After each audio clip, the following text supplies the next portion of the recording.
Noob D&D Dad here, and we are going down the Sword Coast down to Candlekeep. This is my recap of session number 45 of my son's campaign, and I'm a Noob DM. I don't know how many sessions I gotta do till I'm not a Noob DM. My wife was asking me that, and I'm like, I don't know, maybe when I actually know the rules. Anyway, so we are headed down this way. So last session we were in Daggerford, and in this session we basically do this entire journey right there, and it was a long one. So I continue to use my system of rolling to see if we will have an encounter in a given distance on the map. So about a fourth of the way to Castle Dragonspear Castle. With the misty forest on their left, they encounter what looks like a homestead with tiered kind of farm grass areas with all kinds of goblins basically laying siege to it, with ballistas and boss goblins and then smaller goblins all attacking it. I tried to do better with the encounter generator this time to actually make it a challenge. Don't know if I did that yet, so I still need to get better at that. Also, just barely got the new monster manual. I don't think I had it at this time for this session, but I should now have more interesting goblins to be able to play with. Okay, again, my notes are not really meant for human consumption, but basically you have the wagon coming down the road, and then these are tiers of the homestead going up as it goes this way. This is the homestead. They're boarding up their windows, and you can hear babies crying, and so, of course, the characters, being mostly good characters, decide that they need to stop and help. Plus, they want to kill goblins. Who doesn't like killing goblins? So basically, I tried to disperse leader boss goblins in with normal goblins, and then have like 3 ballistas around. And the players, they're all magic users. They just started lobbing like area of effect weapons like fireballs and just killing tons of people at once. And I was like, oh my gosh, this still may not be a challenge for them. But it was actually a pretty fun battle, and I'm trying to like vow to have interesting battles, because I've had a few battles that are just like, you're here, they're here, it's like open area, and I really actually hate that. It makes me feel like I'm failing as a DM. So I like the battles to be interesting with either terrain or tactics. So basically the goblins are laying siege to this homestead, the players are coming down a road, so you have the goblins paying attention over here, and then the players start shooting here. So how many of the goblins look at them? Do the goblins shoot the ballista at the house or at them? And etc. Also, I gave their wagon AC and hit points now, so I feel like it can actually participate. So if my son doesn't ever get out of the wagon and he's just shooting fireballs out the window, the wagon can actually get worn down by getting hit. So if a player doesn't want to make the wagon a magnet for getting shot, then they may want to jump out when a battle starts instead of hiding in there. Kind of want to discourage hiding in the wagon. Anyway, the players were very creative with just using all their magic. We had flaming spheres. I think we had thunder wave, fireballs.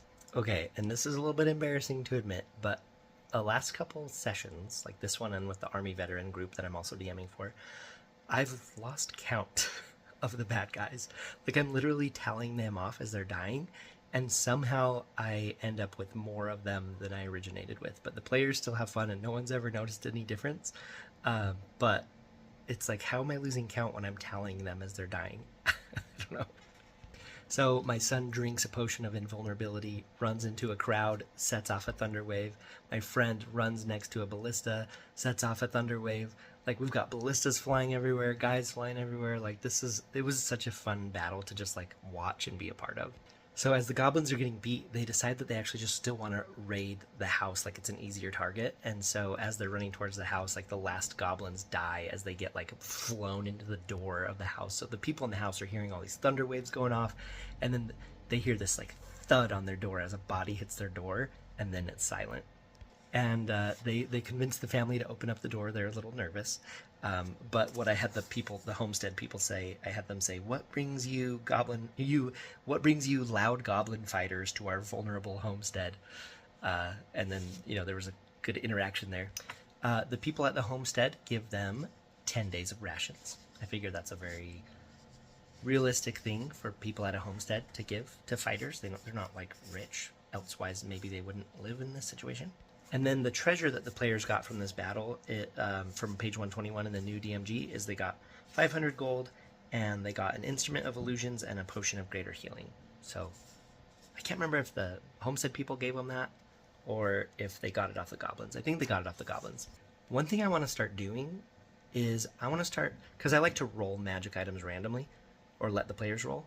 I want to roll magic items for the people that they're fighting, so that the people that they're fighting can actually use the magic items that they're going to get killed and robbed from. You know what I mean? Like, so you like fight someone and then you're like, they had a +1 this, and it's like, well, why weren't they using it on us? So I want to get more into that, where the bad guys actually have some cool items. Then the players will see them using it and be like, ooh, I want that. So then the players, being the do-gooders that they are, decide to stay behind and help repair and fortify the house.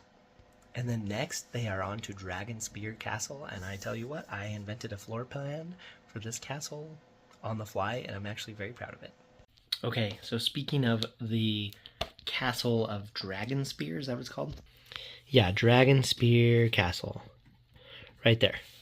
So the players are traveling, right? And they arrive, and it's dark and misty, and it's kind of broken down a little bit, and they, of course, are just like, we have to go investigate. And I'm trying to be like, it's scary, don't go in there, you know, because lately my Army veterans group has been like, I'll describe something like that, and they'll be like, nope, pass. And I'll be like, okay, moving on. But my son's group and my friend's group, they seem to want to go explore things.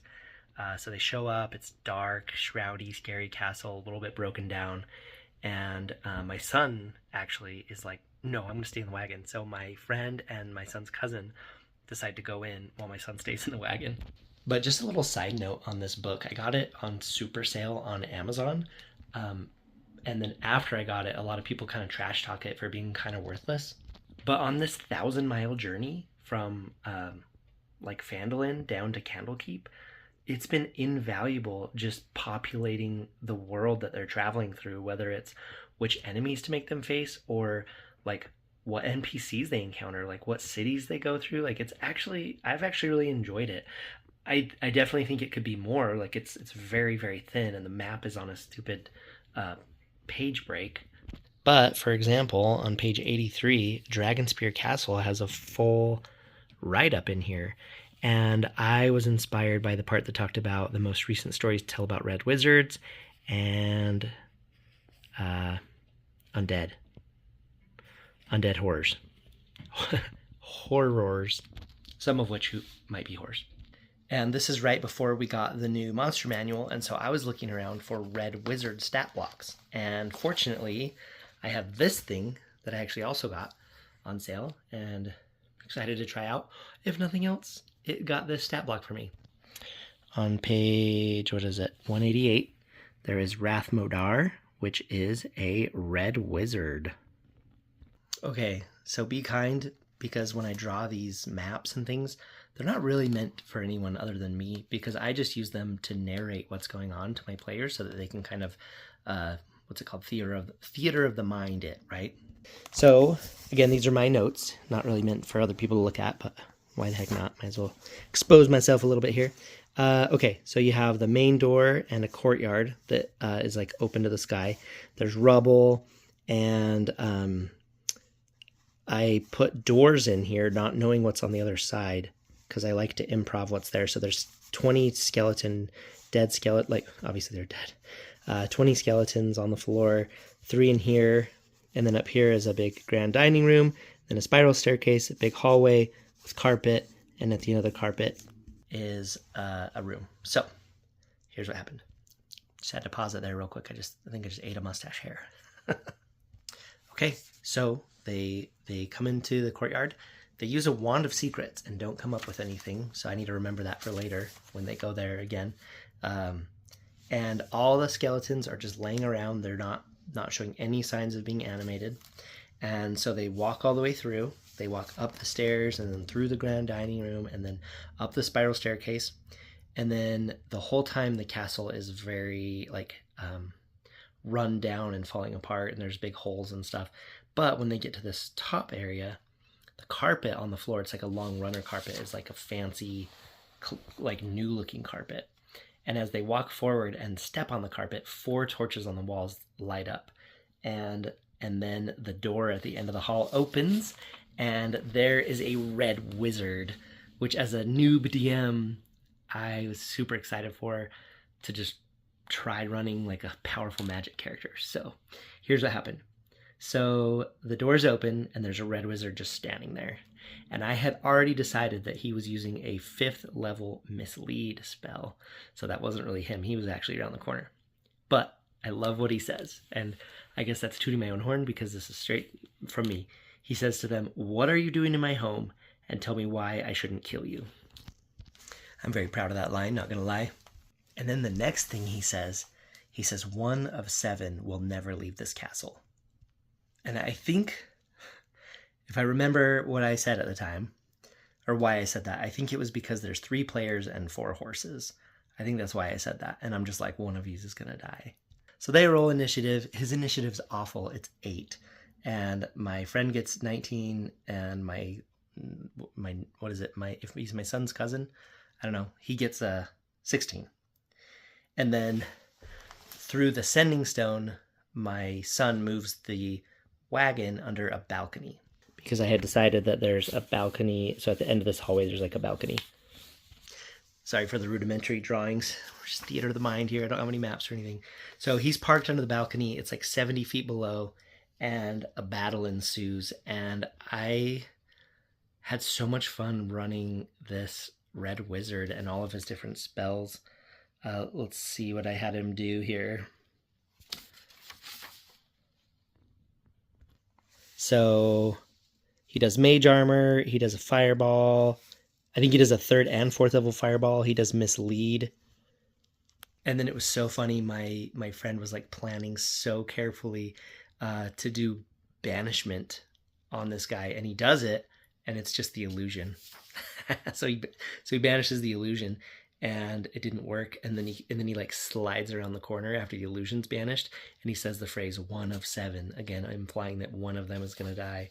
And then after he comes around the corner and says that, he casts a level 5 fireball at them and does 43 damage. So this is just like epic. I can't remember if someone's like dragging a body out at this point. Like they're getting pretty hammered. And so they actually try to retreat off the balcony, and they're using like their rope of climbing or their immovable rods or something. They're trying to hurry and get down to the wagon. And then I think the dude pops around the corner and fires another fireball at them, which I think zeroes out the cousin, and he just like drops, hits the ground. And then anyway, then my son's there. And so anyway, they're just like casting stuff back and forth. It's like this awesome magic battle. And this is so funny because I've never really been into like magic or fantasy outside of Lord of the Rings. And here I am just like deep into Dungeons and Dragons as a noob DM, just having a blast. Anyway, so they finally kill this guy. They heal their buddy as much as they can. I think all of them are still missing some hit points. But we had to end there, and they didn't get treasure yet. So it's kind of a cliffhanger, and then they're looking forward to what they're going to get for treasure out of this guy. And I am too. Okay, so I'm keeping track of XP now that they've left the Essentials kit, because I want to make sure that they level at the right time. So we're on our way to Candlekeep so that we can do the level 8 mission to get to level 9. But if they keep fighting like black dragons and red wizards on their way there, they might get to level 9, and I might have to either change the level 8 mission in Candlekeep. And the reason I've picked that one, like obviously I could do the level 9 one, but I've kind of like read it and been studying it. So I guess I could just make it harder, and then it could get them to level whatever. Anyway, they may actually gain a level on their way down there if they keep running into stuff like this, which is fine. It's an adventure for me. It's like I'm watching a movie or reading a book and finding out what's happening as well. I just happen to be the one kind of driving the decisions. But I've found something interesting, that the more I exercise this part of my mind, just like making up stuff for the people to encounter, I think the easier it gets. So it's like a muscle, and it's like addictive almost. I'm really enjoying being a DM. And I'll tell you, my wish of the year is, according to my channel update video, if you watch that, is that I would love to be a player. I would love to play D&D as a player. I can't say I would love to play D&D because I'm playing as the DM. Do you think the DM is playing, or do you think it's something different? I feel like I'm playing. Anyway, this is session 45. It was an absolute blast. There was a huge gap between this session and the next session. The next session was tonight, so tonight is St. Patrick's Day. Session 45 was a while ago. I don't know if this, it was February 8th. So it was quite the cliffhanger. We just have a lot going on. But yeah, stay tuned for session 46 after this when we're going. And in session 46, some more friends join. And so we have the interesting way of how to squeeze them in, because we're still at the castle. So stay tuned for session 46, which should be theoretically next week. Thank you so much for watching. Thank you for going on this journey with me. I am having a blast, and it's been so fun interacting with everybody, and I really appreciate your suggestions or just your stories of your game. So tell me about a castle that you've made up, if you have made up one, because I'm really proud of the one I made, and I drew it again. You'll see in session 46. A little cleaner. It's still not beautiful, but we'll see you on the next one. Make sure and tell your mom. Bye.